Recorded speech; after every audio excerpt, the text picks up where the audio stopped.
Salut, c'est moi. Bonjour à tous et bienvenue dans cette vidéo, bienvenue sur la chaîne si vous la découvrez, j'espère vraiment que vous allez bien. Moi, je vous avoue, je suis un peu fatiguée, j'ai bossé énormément, je vais m'accorder de petites vacances et c'est pour ça que je ne sais pas encore quel type de vidéo va sortir les prochaines semaines, si le rythme va être un peu modifié, je vous préviendrai sur les réseaux sociaux de toute façon.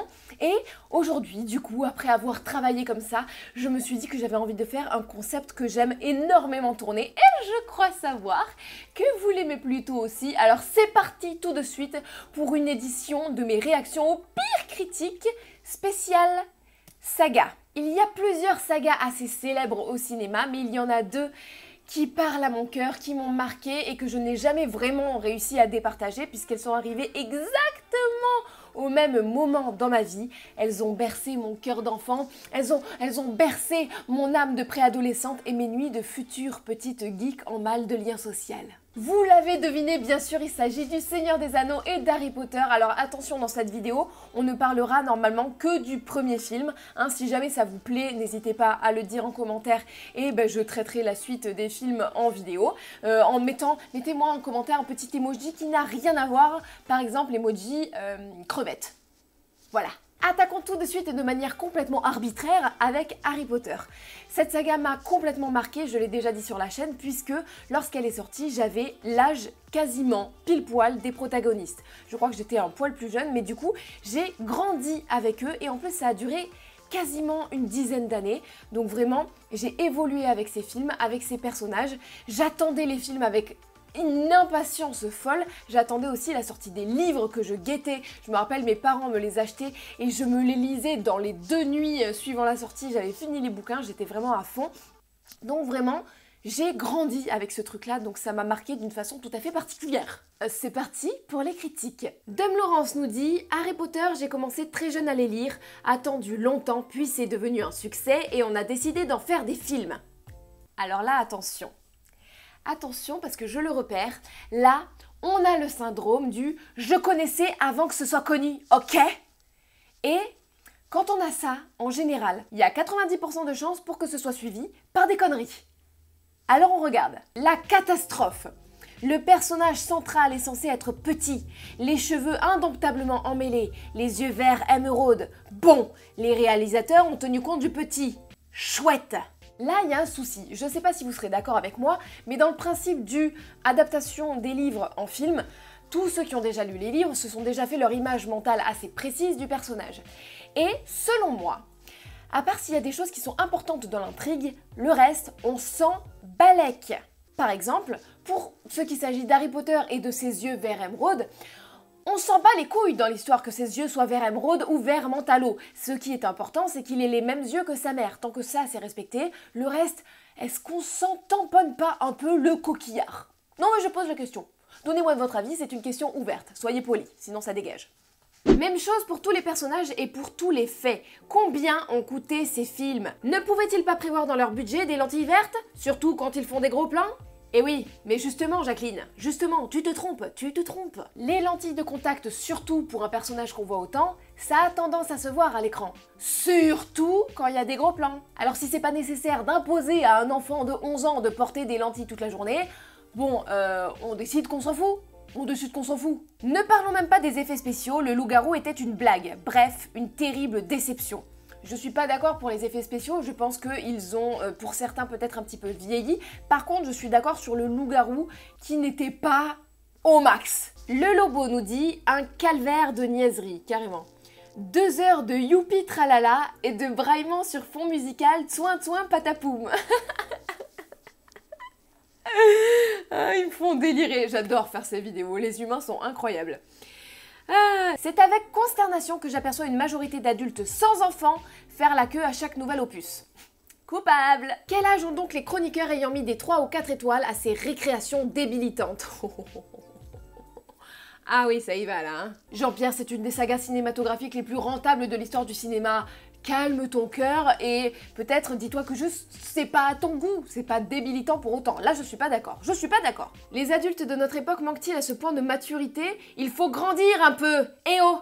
T'arrêtes de m'engueuler tout de suite, hein, t'es pas mon père. Si j'ai envie de regarder l'école des sorciers en mangeant des Skittles par ordre de préférence des couleurs, je fais ce que je veux. Je suis une grande fille. Flûte. Suivant. Un visiteur anonyme nous dit « J'y arrive pas avec haricots verts ». Haricots verts. Non, bah vous savez quoi? C'est éliminatoire. Là, je ne termine pas ces critiques, je passe à une autre. Je suis désolée, cette blague-là, c'est éliminatoire. La personne qui a écrit cette critique doit être un homme entre 50 et 60 ans, qui porte des chemises un peu trop ouvertes, qui fait des blagues malaisantes au repas de famille et qui rit à ses propres blagues, en se servant, et là je le cite, un petit coup pas plus haut que le bord. Donc là c'est trop pour moi, j'abandonne, je passe à la critique suivante. Olivier Barrière nous dit « Je n'ai jamais vu une merde pareille !» Ça commence bien. Depuis quand les bouts de bois ça fait de la magie? À ce moment-là, mon stylo 4 couleurs fait des éclairs au chocolat?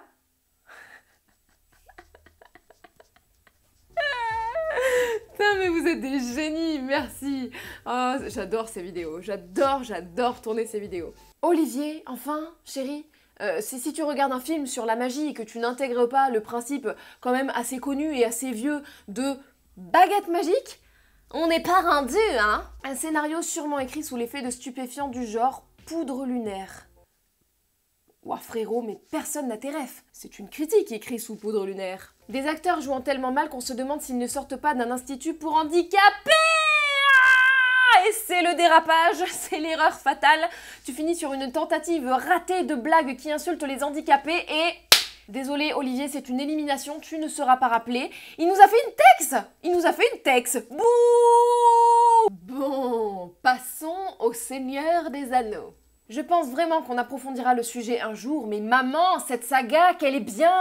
Oh, c'est bien simple, à part, d'accord, quelques répliques un peu fadasses du personnage de Legolas qui me fait penser que Orlando Bloom avait dû à un moment ou à un autre faire une blague sur la moustache de la femme du dialoguiste parce que, vu les répliques qu'il se tape, le pauvre. Sinon, je n'ai rien à redire sur ces films. Je les adore vraiment. Je crois que c'est cinématographiquement parlant et épiquement parlant en termes de fantasy, c'est la saga que je préfère de loin.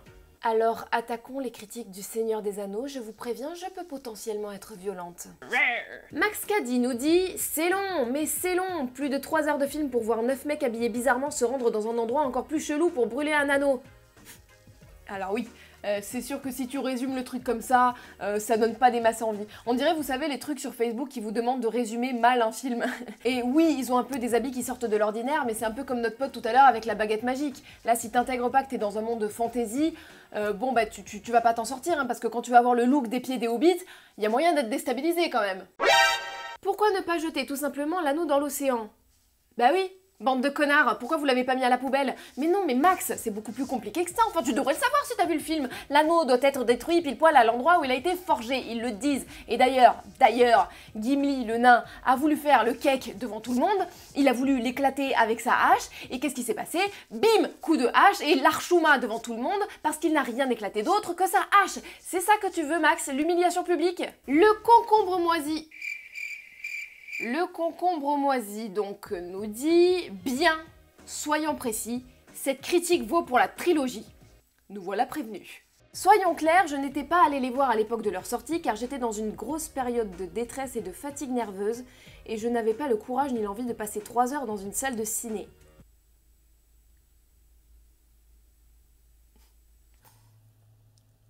Ah, on change d'ambiance, on est sur une confession. Le concombre ne se sent pas dans son assiette. Oui, bon, hein, ça va, hein. On redevient sérieux, là, attendez, le concombre se livre à nous, on est là, on l'écoute, on est là pour lui, on y va. Je les ai donc regardés en DVD version longue, les 3 d'affilée, seuls chez moi un samedi dans la nuit. Mine de rien, en tout, faut compter à peu près 10 heures de film, donc café. Chouette idée quand on ne va pas bien, de s'enfermer un samedi soir tout seul à regarder 3 films qu'on ne connaît pas, en se tapant un demi-quintal de caféine. La suite. Pour le premier, c'est simple, j'ai eu l'impression de me retrouver chez Ikea en période de solde avec les maisons des hobbits et des elfes. J'ai pas compris. Pour le deuxième, je me suis endormie donc j'ai pas bien suivi. Oui, tais-toi du coup. Pour le troisième, j'ai bien aimé le type avec la bouche en sang. Avec la bouche en sang? Mais on m'a dit que cette séquence n'était pas dans la version ciné. J'aime bien le jeu vidéo Warcraft et World of Warcraft et je trouve que Tolkien a un peu pompé Blizzard sur ce coup-là. Non mais quand on vous dit qu'il faut pas abuser de la caféine, ça fait des ravages ce truc-là. Donc même si les films ont cette petite fougue amateurisme qui fait toujours plaisir à voir, je ne peux décemment mettre plus des 0 étoiles. Bon, concombre, c'est pas grave, ça va aller, remets-toi, bois un coup et on passe à la suite. Alors, ouais au bon 1 nous dit Peter Jackson nous plonge ici dans un monde fantastique. Un monde plutôt ingrat où la vie des chevaux est tracée dès la naissance. S'ils sont blancs, ils pourront galoper sur de larges plaines sans le moindre danger avec à leur dos un gentil bienveillant. Mais s'ils sont noirs, ils devront supporter le poids d'hideux et insensibles méchants qui ne manqueront pas de se faire tuer à la première bataille venue, même s'ils sont 10 fois plus nombreux que leurs adversaires. 7 lignes sur la vie des chevaux dans Le Seigneur des Anneaux. Alors moi je veux bien qu'on soit passionné, moi j'adore les gens passionnés, et j'adore les gens chelous, donc vraiment ça partait bien. Mais là, en plus c'est pas totalement vrai parce que qu'est-ce que tu fais des chevaux marrons, hein? Pourquoi est-ce que tu les discrimines comme ça? Pourquoi est-ce qu'on n'en parle pas? Parce que c'est eux qui se tapent toutes les batailles à faire, les chevaliers du Rohan, etc. Hein? Pourquoi on n'en dit rien, hein, sur les chevaux marrons? T'as un truc à te reprocher, c'est ça, hein? Personnellement, je trouve l'acteur interprétant Gandalf très talentueux et charismatique. On est d'accord. D'ailleurs, en parlant de lui, j'ai beaucoup ri devant son combat avec Saruman, où tous les deux brandissent leurs baguettes, et se roulent à terre à tour de rôle. Leur faire ça à leur âge, pauvres vieux. Alors, personne ne critique Gandalf devant moi. Ce mec est d'une badassitude sans nom. Alors le prochain qui se moque de Gandalf sur cette chaîne, attention! Après, je ne sais pas trop si j'ai aimé ou pas. Ah ben, ça valait le coup d'écrire une critique de 35 lignes. Mais le fait de consulter sa montre toutes les 5 minutes, vous pensez que c'est significatif? Significatif, c'est tout ce qui est à la campagne, non? Si t'as la ref, je t'aime. Voilà, c'est tout pour moi pour cette vidéo, j'espère vraiment que vous l'avez appréciée. Moi j'adore tourner ces vidéos, elles me font trop rire, donc n'hésitez pas à me le dire en commentaire si vous voulez la suite des films ou alors si vous voulez même d'autres films. Si vous avez apprécié la vidéo, n'hésitez pas à me le dire en likant en masse. Abonnez-vous, partagez, Instagram, Pigeon Voyageur, tout ça, je vous fais de gros bisous, j'espère que vous allez bien. Et puis on se retrouve très bientôt, n'oubliez pas de rêver et je vous souhaite une bonne fucking journée.